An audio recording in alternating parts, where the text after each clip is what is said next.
زمان كان في عادة عند العرب ان هم لما يخلفوا البنات بيوقدوهم. يعني ايه وقد البنات؟ يعني كانوا بيدفنوهم كده احياء، ما عندهمش مشكلة.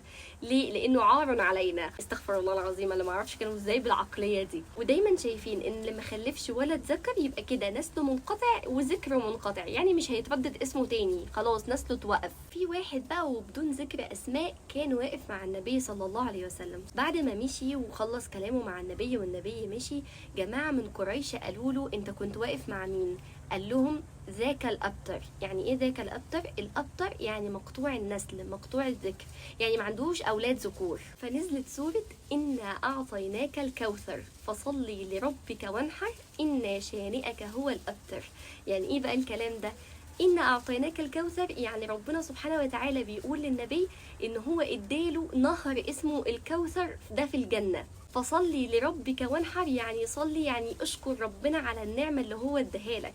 وانحر اللي هو الذبح، اللي هو الذبح اللي احنا ذبح تقربا لله سبحانه وتعالى. زمان الكفار كانوا برضو بيذبحوا ولكن تقربا للأوثان بتاعتهم. إن شانئك هو الأبتر يعني مبغضك اللي قالك الكلام ده هو اللي منقطع عمله في الدنيا وفي الآخرة.